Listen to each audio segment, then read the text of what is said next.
Some people say everything happens for a reason. I used to think that was nonsense until that rainy Tuesday morning when my perfectly planned life fell apart at the airport. Little did I know, missing that flight would lead me to the most beautiful love story I never saw coming. If you believe in destiny and the power of unexpected love, you're going to love this story. Make sure to hit subscribe and turn on notifications because I share real stories about love, life, and those magical moments that change everything. Now, let me tell you about the day everything changed. I've always been the type of person who plans everything down to the minute. My calendar was color-coded, my meetings scheduled weeks in advance, and I hadn't been late to anything important in over 10 years. Success in business came from precision, control, and never leaving anything to chance. That Tuesday morning started like every other. Alarm at 5 a.m., workout, shower, coffee, and out the door by 7:30 sharp to catch my 9 a.m. flight to Chicago. But life has a funny way of laughing at your plans. The rain started just as my driver pulled out of the driveway. Not the gentle morning drizzle that Los Angeles occasionally gets, but the kind of downpour that turns highways into parking lots. By the time we hit the 405, we weren't moving at all. I watched the minutes tick by on my phone, my stress levels rising with each passing second. My driver kept apologizing, but what could he do? Mother Nature had decided to throw a wrench in my perfectly orchestrated morning. When I finally rushed through the doors of LAX, soaking wet despite my umbrella, the departure board confirmed my worst fear. My flight had left 15 minutes ago. I stood there, water dripping from my expensive suit, staring at those cruel red letters. Departed. For the first time in years, I felt completely out of control. The airline counter was my next stop, where a tired-looking agent delivered more bad news. The next flight to Chicago wasn't until evening, and everything else was booked solid due to the weather delays. I was stuck. Me, who owned properties in 12 countries and could usually solve any problem with a phone call, was stranded at the airport like any regular traveler. That's when I saw her. She was sitting by gate 42, completely absorbed in a thick paperback novel. Her natural hair was pulled back in a colorful headband, and she wore a simple yellow dress that seemed to brighten the dreary terminal. While everyone around her was stressed, on their phones, or complaining about delays, she looked perfectly content in her own little world. There was something magnetic about her calm presence in the chaos. My phone died right as I was trying to call my assistant to sort out this mess. I looked around desperately for a charging station, but they were all occupied. That's when she looked up from her book and caught me staring. "You look like you're having the kind of day that requires either chocolate or a phone charger," she said, her voice warm with a hint of amusement. "I've got a portable charger if you need it." I was taken aback. Here I was, probably looking frazzled and frustrated, and this complete stranger was offering to help. "That would be incredible, thank you," I managed to say, walking over to where she sat. "I'm having one of those mornings where everything that could go wrong has gone wrong." She handed me a small pink charger with a genuine smile. "Those are the worst, but sometimes they lead to the best stories later. I'm Rebecca, by the way." "I'm Andrew," I said, plugging in my phone and sitting in the empty seat beside her. "And you're right about the stories. Though right now, I'd trade this story for being on my flight to Chicago." Rebecca laughed, and it was the most genuine sound I'd heard all week. "Chicago's not going anywhere. Sometimes the universe forces us to slow down for a reason." She gestured to her book. "I was supposed to fly out 3 hours ago, but I'm choosing to see it as extra reading time." I glanced at the cover. It was a collection of Maya Angelou's poetry.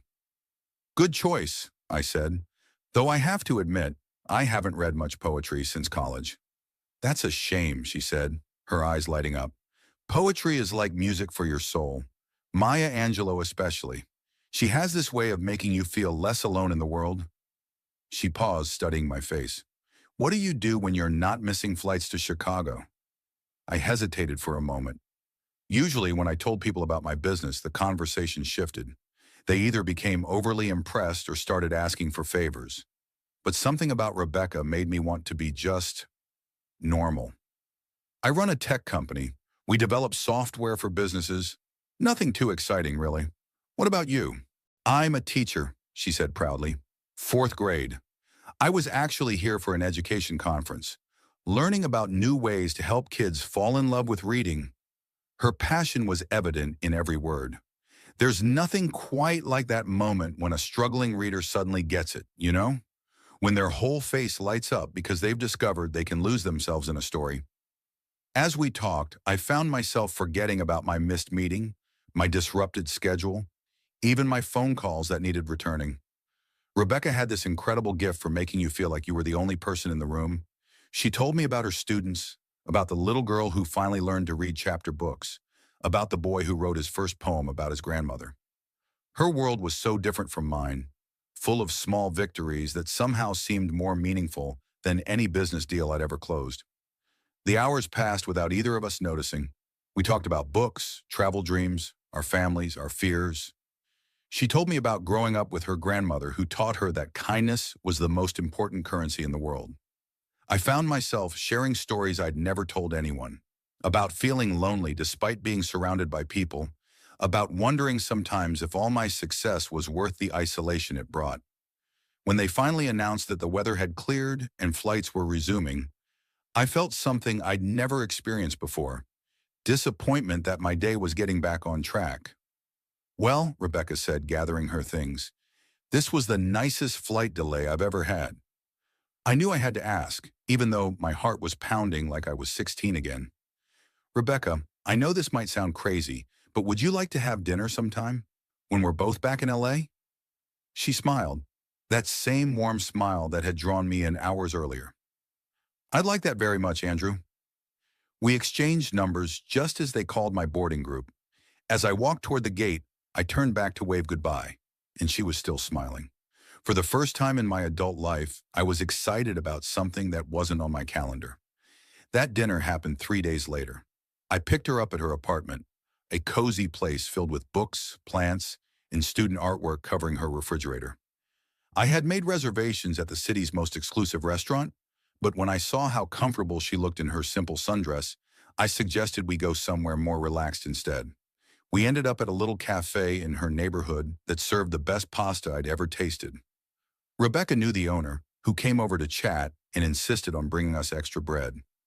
I watched her interact with everyone, the server, the couple at the next table, even a little kid who was getting restless.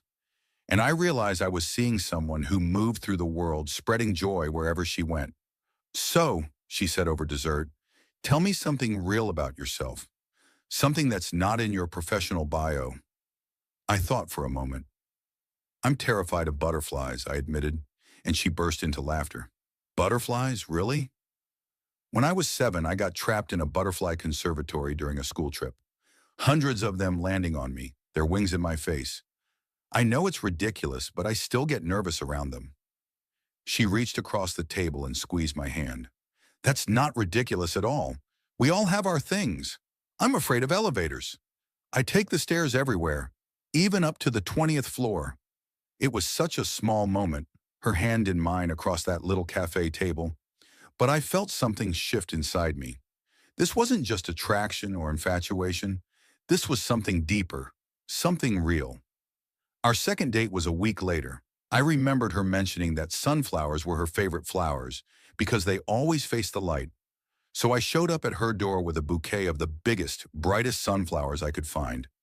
The way her face lit up when she saw them, it was like watching the sunrise.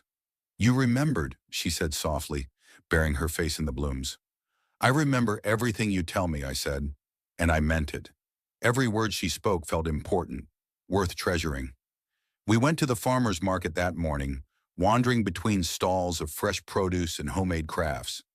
Rebecca knew several of the vendors by name, and I watched her sample honey from a beekeeper who told us about his hives, buy tomatoes from a family farm, and spend 20 minutes talking to an elderly woman selling handmade jewelry about her grandchildren.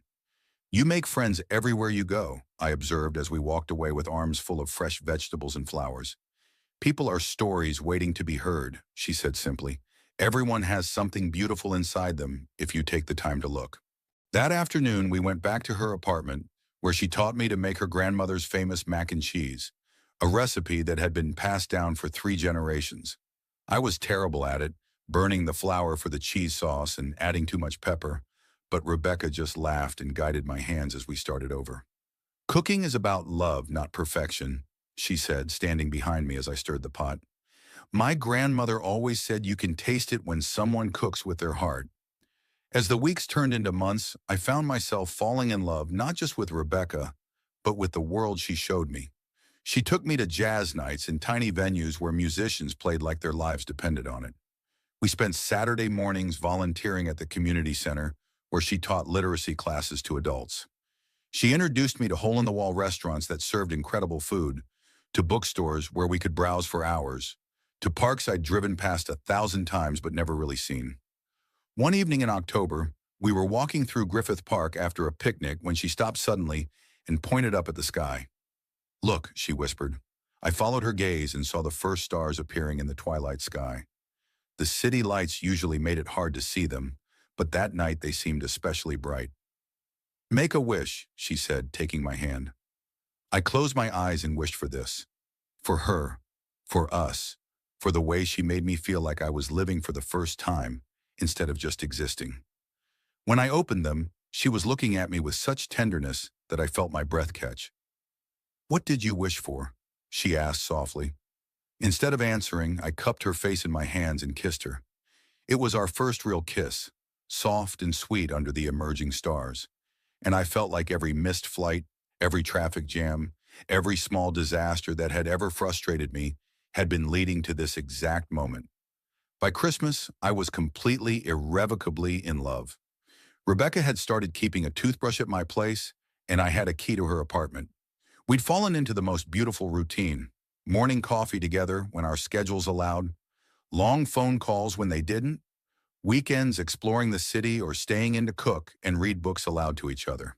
She met my parents on New Year's Eve, and I watched my usually reserved father laugh harder than I'd seen in years as Rebecca told stories about her students' latest antics. My mother pulled me aside in the kitchen and said, "She's special, Andrew. Don't let this one get away." I met her family the following weekend. Her parents, her two younger brothers, her grandmother, who was the wisest woman I'd ever met. We sat around their dining room table eating Sunday dinner, and her grandmother studied me with sharp, kind eyes.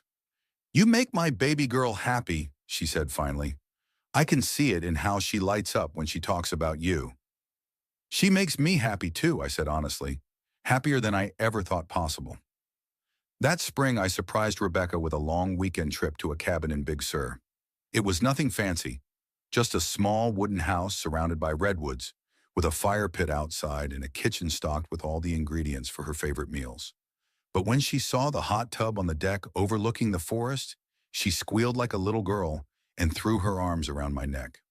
"This is perfect," she said, and I knew she meant it.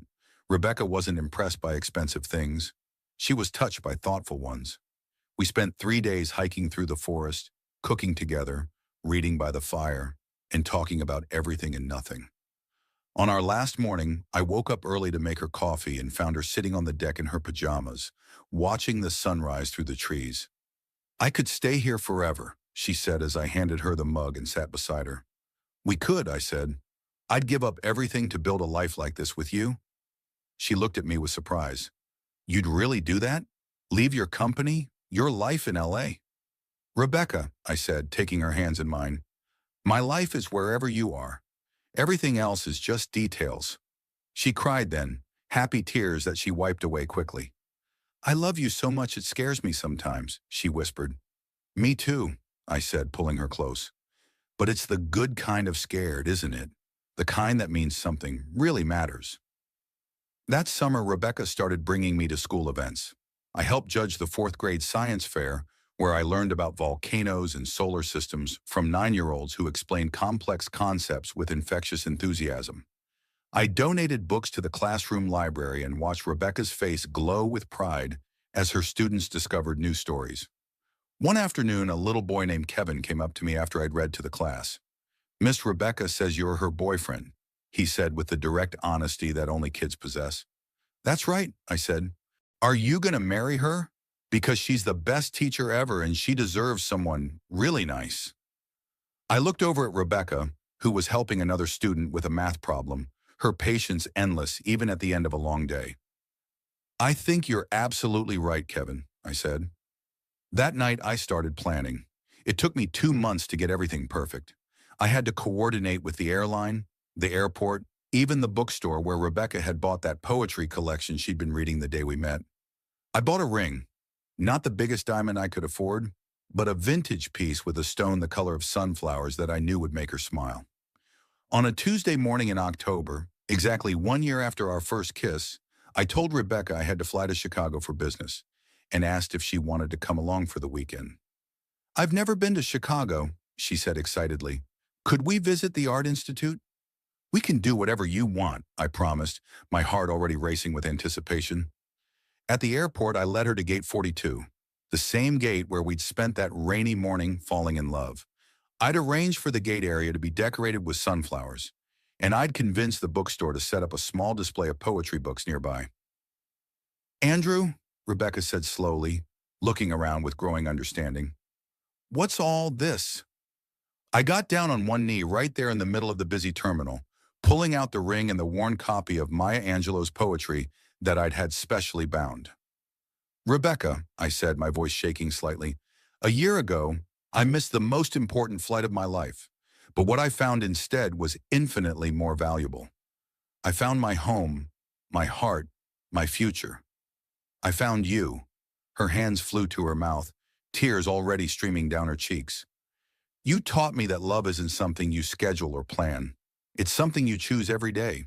You choose to be kind, to see beauty in ordinary moments, to believe in magic even when everything seems ordinary. I want to spend the rest of my life choosing you, choosing us, choosing love." I opened the book to the page I'd marked, where I'd written in my own handwriting, "Will you marry me, Rebecca?" She was crying and laughing at the same time, nodding before she could even speak. "Yes," she finally managed. "Yes, of course, yes." As I slipped the ring onto her finger, the small crowd that had gathered around us burst into applause. But all I could see was her face, radiant with joy, and all I could think was how grateful I was for traffic jams and missed flights and the beautiful unpredictability of love. Our wedding 6 months later was everything Rebecca had dreamed of. Small and intimate, held in her grandmother's backyard under twinkling lights and surrounded by sunflowers. We wrote our own vows, and I promised to never stop being amazed by her capacity for love, her ability to find joy in simple moments, her gift for making everyone around her feel special. She promised to love me through busy seasons and quiet ones, to remind me to look up at the stars, to never let me forget that the best things in life can't be scheduled or bought. They can only be felt. Now, 2 years later, we've started a foundation together that provides books and educational resources to underfunded schools. Rebecca still teaches. She says she can't imagine doing anything else. And I've discovered that using my success to support her passion is more fulfilling than any business deal I've ever closed. We travel together now, exploring new cities and cultures, but our favorite times are still the quiet mornings at home, sharing coffee and reading the newspaper, or the evenings when she grades papers while I work on my laptop, both of us content just to be in the same room. Last week, we went back to that gate at LAX for our anniversary.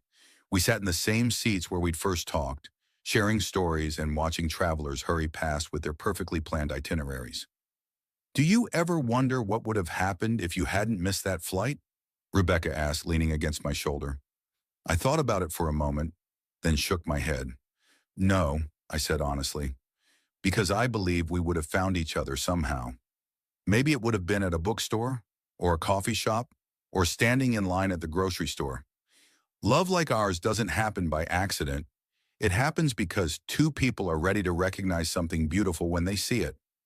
She smiled and kissed my cheek. "I love your romantic optimism. It's one of my favorite things about you." "I learned it from the best teacher I know," I said, squeezing her hand. "Sometimes people ask me what the secret is to finding love like ours. The truth is, there's no secret, no formula, no perfect plan. The only secret is being open to the unexpected, being willing to let your perfectly ordered life get a little messy, being brave enough to talk to a stranger who offers you a phone charger when you're having the worst day. Love doesn't follow schedules or respect your calendar. It shows up in airport terminals during flight delays, in the kindness of strangers, in the smile of someone who sees the world differently than you do. It asks you to be vulnerable, to be real, to choose connection over control. The best love story of my life began with the worst morning I'd ever had, and I wouldn't change a single rainy, chaotic, beautiful minute of it. Sometimes the best things in life happen when our plans go completely wrong. If this story touched your heart, please give it a thumbs up and share it with someone who believes in love. Subscribe for more incredible true stories, and remember, your greatest blessing might be waiting in the most unexpected place. Thanks for listening to our love story.